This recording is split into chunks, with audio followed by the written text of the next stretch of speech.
Gas cylinder ফেটে গিয়ে পুরো পরিবারের প্রাণ চলে গেছে। আফসোসের বিষয় হলো, যদি আপনার বাড়িতেও গ্যাস সিলিন্ডার থাকে তবে এই ভিডিওটি মনোযোগ দিয়ে দেখুন, কারণ এই ভিডিওতে আমি আপনাকে গ্যাস সিলিন্ডারে লেখা এমন একটি কোড সম্পর্কে বলতে যাচ্ছি যা যদি আপনি কখনো মনোযোগ দিয়ে না দেখে থাকেন তবে আজই দেখে নিন। এই ছোট কোডটি বলে দেয় যে আপনার গ্যাস সিলিন্ডারটি সুরক্ষিত আছে নাকি এর টেস্টিং এর মেয়াদ শেষ হয়ে গেছে। আশ্চর্যের বিষয় হলো যে বেশিরভাগ মানুষই এই কোডটির অর্থ জানেন না এবং এই অবহেলাই অনেক সময় অনেক বড় দুর্ঘটনার কারণ হয়ে দাঁড়ায়। তাই ভিডিওটি শেষ পর্যন্ত অবশ্যই দেখুন, কারণ এই তথ্যটি আপনার এবং আপনার পরিবারের নিরাপত্তার সাথে সম্পর্কিত। প্রতিটি গ্যাস সিলিন্ডারে ইংরেজিতে ABC বা D অক্ষরের সাথে একটি সংখ্যা লেখা থাকে। অনেকেই এটিকে কোম্পানির একটি সাধারণ চিহ্ন মনে করে এড়িয়ে যান, কিন্তু বাস্তবে এই কোডটি সিলিন্ডারের পরবর্তী নিরাপত্তা পরীক্ষা অর্থাৎ টেস্টিং এর তারিখ নির্দেশ করে। A মানে জানুয়ারি থেকে মার্চ, B মানে এপ্রিল থেকে জুন, C মানে জুলাই থেকে সেপ্টেম্বর, D মানে অক্টোবর থেকে ডিসেম্বর। এর সাথে লেখা শেষ নম্বরটি সেই বছরটিকে নির্দেশ করে যে বছর পর্যন্ত সিলিন্ডারের টেস্টিং বৈধ বলে গণ্য করা হয়। উদাহরণস্বরূপ, যদি আপনার সিলিন্ডারে C27 লেখা থাকে তবে তার মানে হলো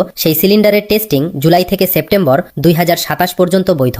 যদি এই সময় পার হয়ে গিয়ে থাকে এবং সেই সিলিন্ডারটি এখনো আপনার বাড়িতে ব্যবহার করা হয় তবে আপনার অবিলম্বে সতর্ক হওয়া উচিত। সময়ে সময়ে প্রতিটি গ্যাস সিলিন্ডারের স্থায়িত্ব, এর ধাতু, ভালভ এবং চাপ সহ্য করার ক্ষমতা পরীক্ষা করা হয়। পরীক্ষার সময় কোনো সিলিন্ডারে জং, ফাটল, লিক বা কোনো প্রযুক্তিগত ত্রুটি দেখা গেলে সেটি আর ব্যবহারের জন্য অনুমোদন দেওয়া হয় না। কিন্তু সময়সীমা শেষ হওয়ার পরেও যদি একই সিলিন্ডার ব্যবহার করা হতে থাকে তবে গ্যাস লিক, আগুন লাগা বা সিলিন্ডার ফেটে যাওয়ার মতো গুরুতর দুর্ঘটনার ঝুঁকি বেড়ে যেতে পারে। তাই যখনই আপনার বাড়িতে নতুন সিলিন্ডার আসবে সবার আগে এর উপরে লেখা এই কোডটি অবশ্যই দেখুন। পাশাপাশি এর সিল ঠিক আছে কিনা, রেগুলেটর ঠিকমতো ফিট হয়েছে কিনা এবং গ্যাস পাইপ কোথাও ফেটে গেছে বা ঢিলে হয়ে গেছে কিনা তাও ভালোভাবে পরীক্ষা করুন।